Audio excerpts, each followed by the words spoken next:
So at this point, we're going to start the forum. Thank you. Appreciate everybody coming out this morning or this afternoon. For those that don't know me, my name is Nick McFarland. I'm a disciple of Jesus, a husband, a father of 5, grandfather of 1, an employee, and a business owner. I grew up in the Mize community about 2 doors down from Leatherwood Fish Lodge. Spent most of my time there growing up. My wife and I, we bought a house in 2016 in Carnesville, and we've enjoyed every minute of being a part of the community there.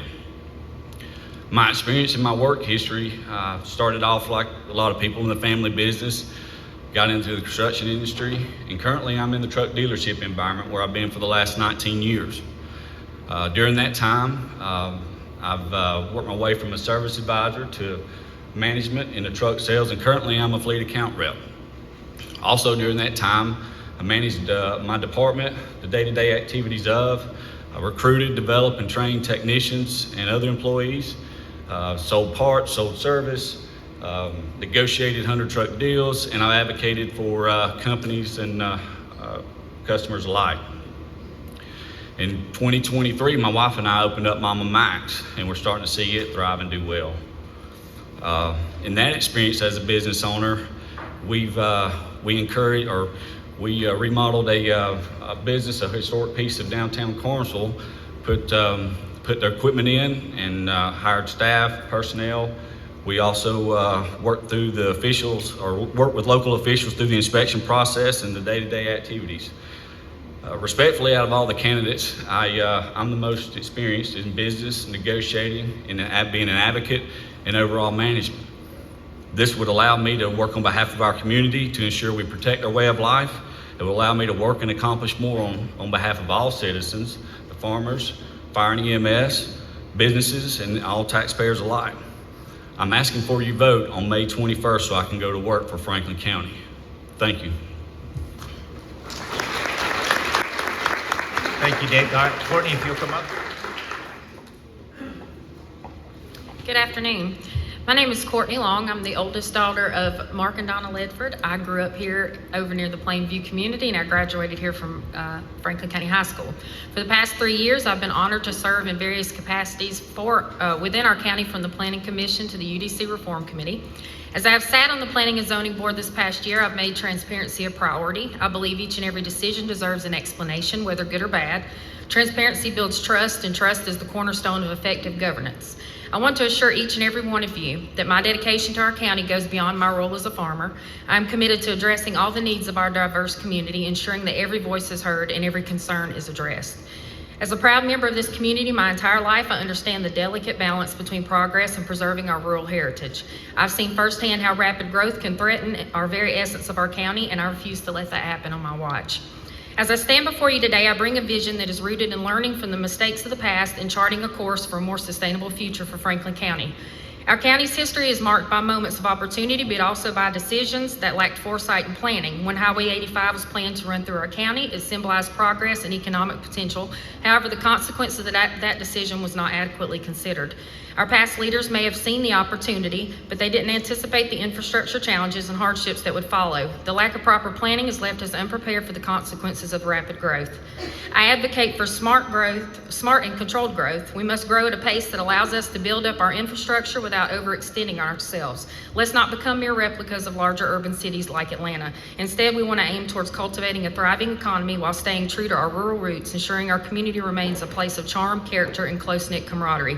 In essence, smart, proactive planning is our compass as we navigate the complexities of the future. We must learn from the past, adapt to the present, and plan for the challenges ahead.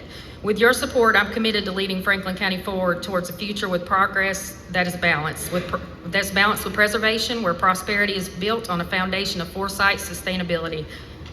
Thank you.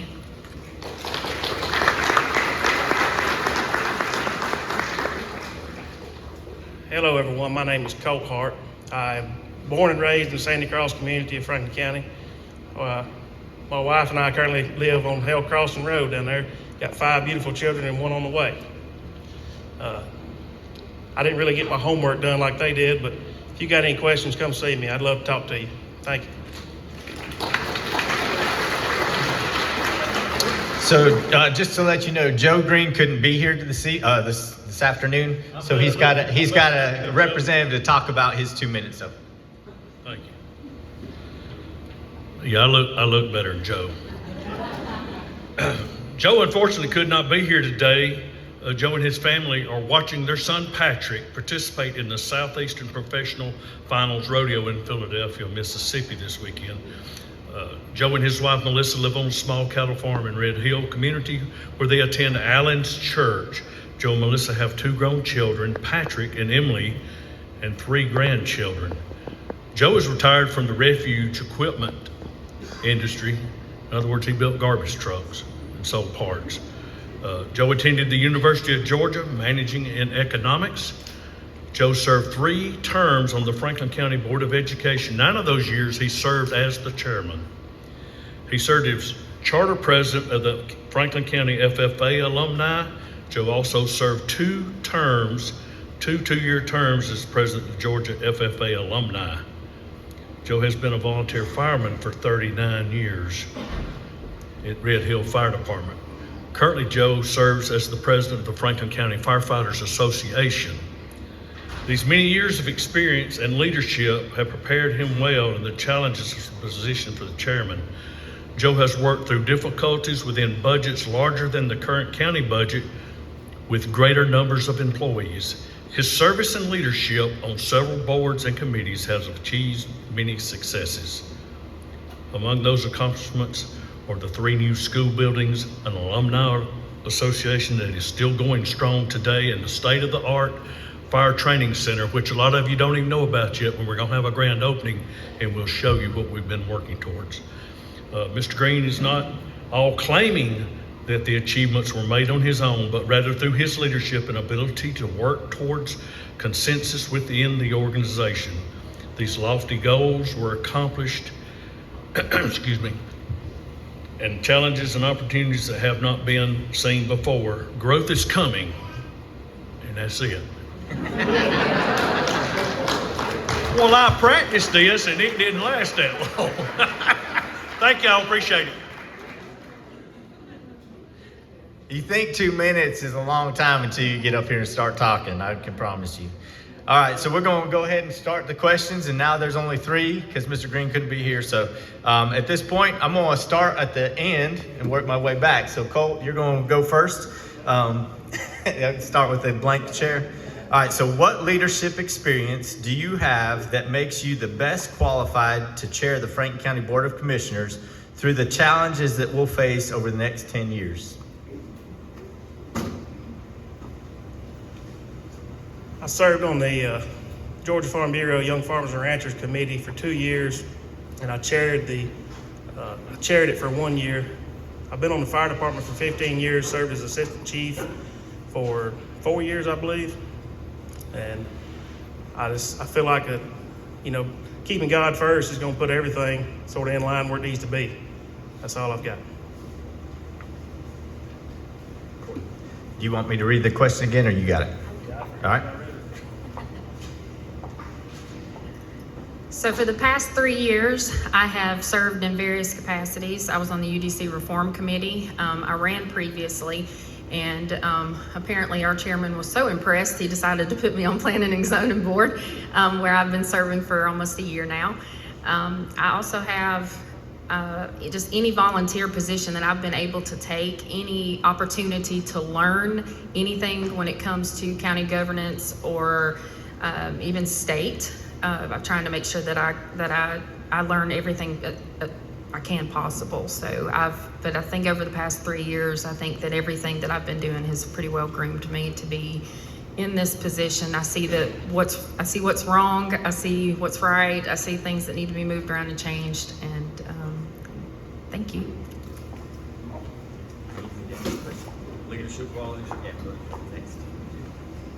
So I think the biggest thing would be my experience as a service manager. So when I started as a service manager, we had, I think, 6 technicians, 2 mobile trucks. We grew the department to 18 technicians, 5 mobile trucks, year-over-year gross profit. That was one of the big things, I think, that as far as the leadership role that I played, and actually boots on the ground where the rubber met the road, profit margins year over exceeded expectations.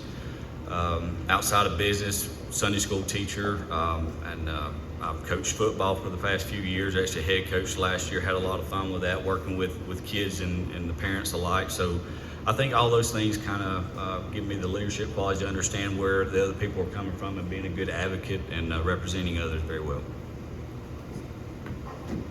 Thank you all. All right, Courtney, I'm going to let you answer this one first. What do you see as the biggest problem facing Franklin County currently?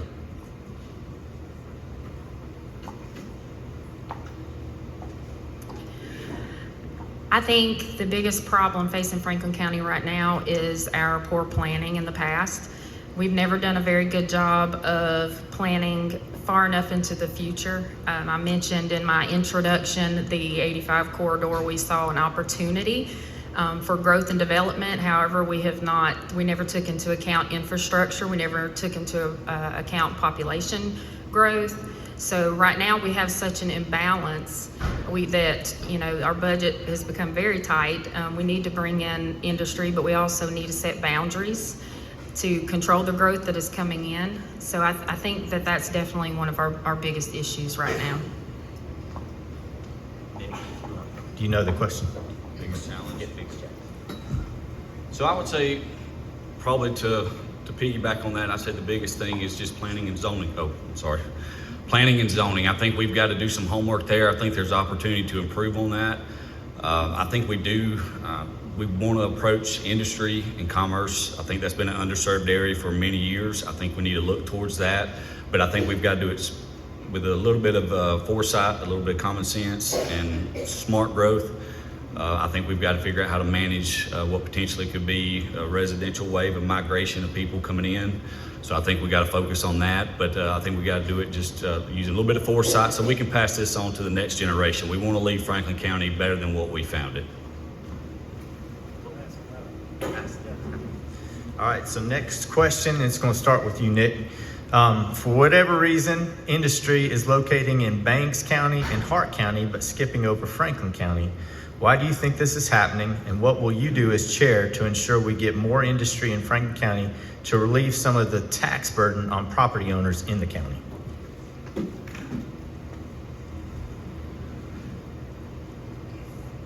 I think this is an underserved area in our county. The first thing I'm going to do, if elected, I'm going to pick up the phone. We've got the city of Royston, that's one of the poorest in the state. Poorest city in the state that we could leverage. There's no politician that doesn't want to look good, so why can't we pick up the phone and say, hey, we know you guys are seeing this stuff coming in, why aren't we getting it? Put us up front here, put us at the front of the line and bring it into Royston. And Royston, a good solid Royston or healthy Royston is good for Franklin County. So to me, honestly, I think we've got to look at different avenues. I think we need to think outside the box, and we need to quit subscribing to the fact that rooftops bring industry. That's false. We need to focus on industry, commerce, and we need to start leveraging our relationships with our state reps to put us at the front of the line for some of those opportunities.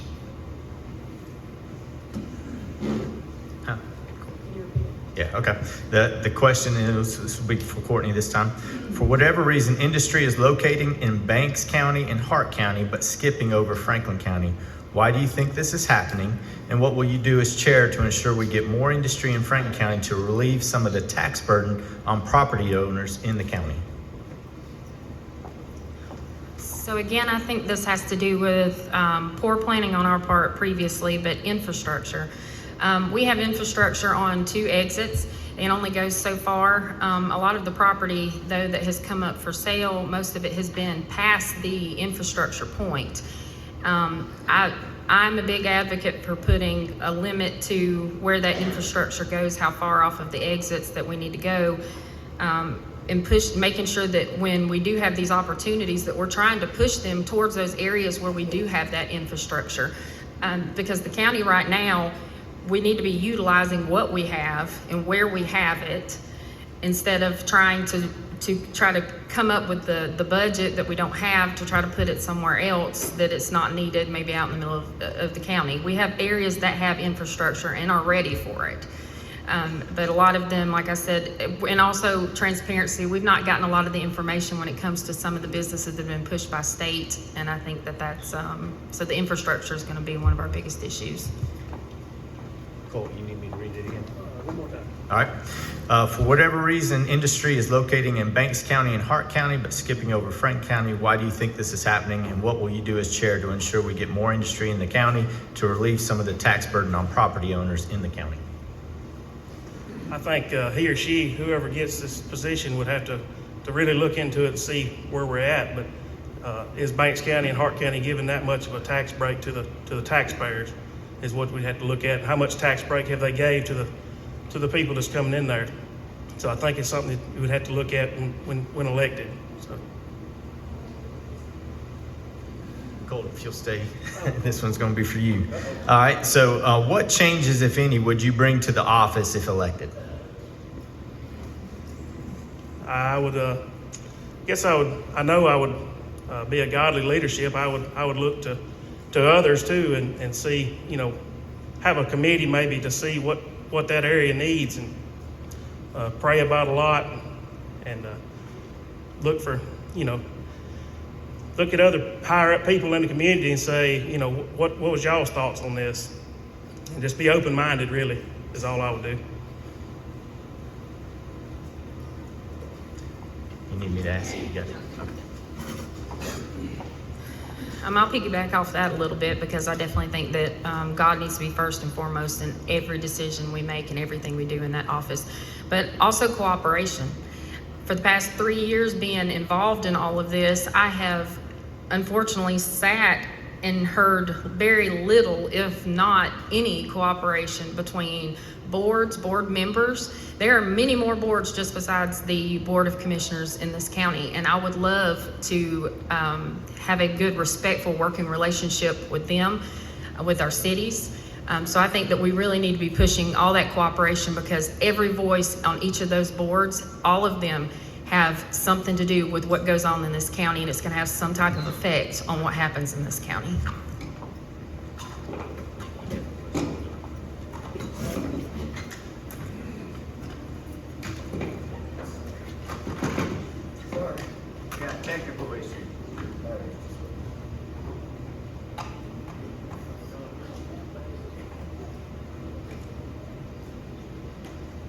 Hey, I'm amazed you could find them. We never could find them in our house.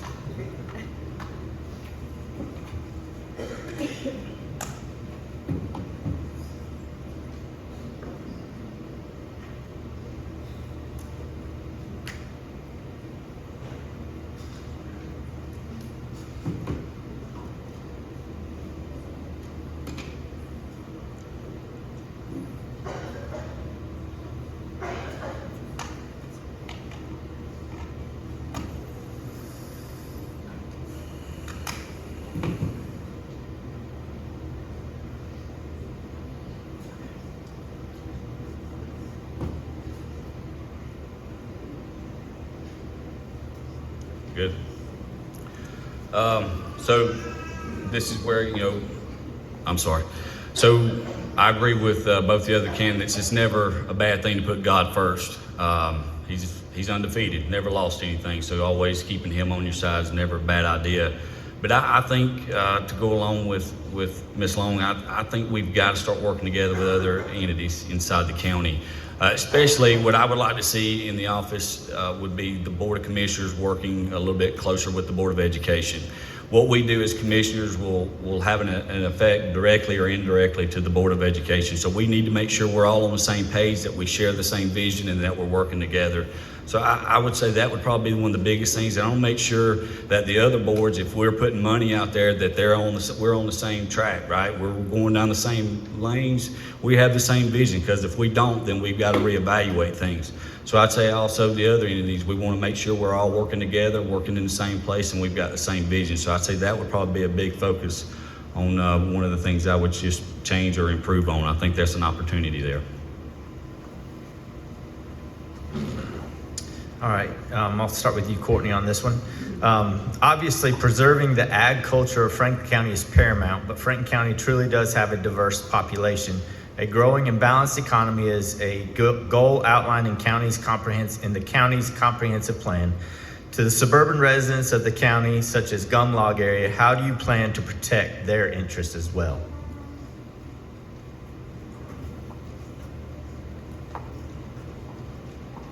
So So I think from day one, when Franklin County was founded, I mean, it's been, ag land has been rural. As a farmer myself, ag land is important. We do have a diverse community, and each community has its own needs.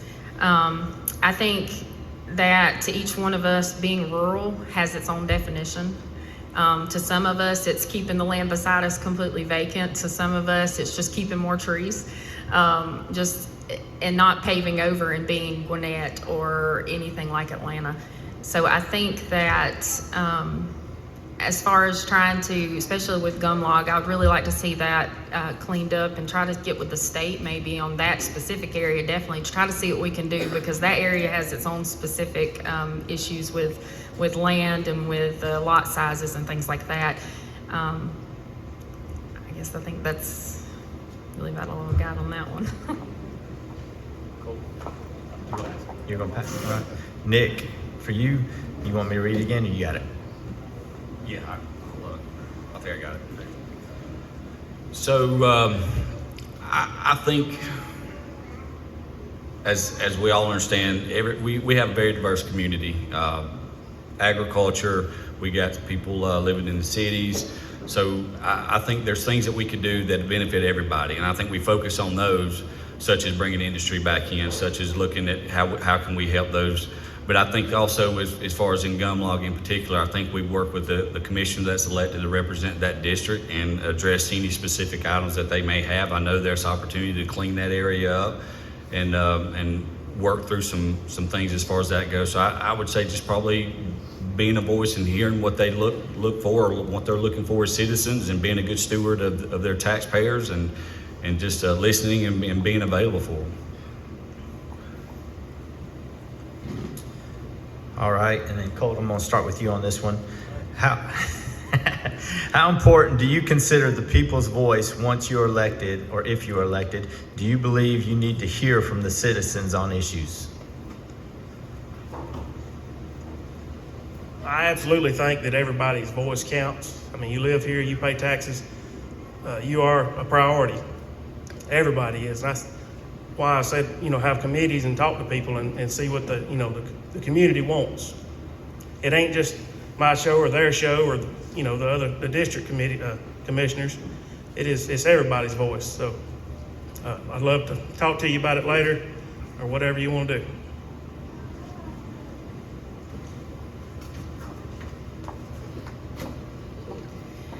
I absolutely think everybody's voice counts. I've heard lately a lot that if we as a board have our ducks in a row and everything is, up to par, and we know that we've got everything in place, that we don't need to listen to small groups, and that I absolutely do not agree with. I think we need to have our ducks in a row, yes. I think that we need to have all the information to give to you as the citizens, because you deserve every bit of information that we can give you.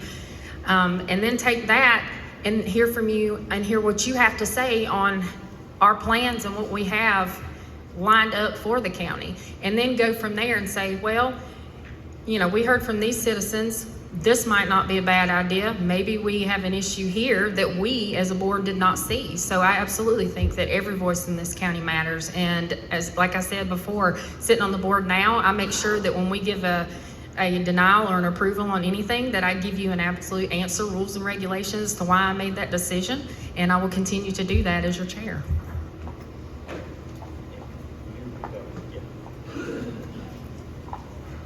So the question is, how important do you consider the people's voice? If you are elected, do you believe you need to hear from the citizens on issues? Yes.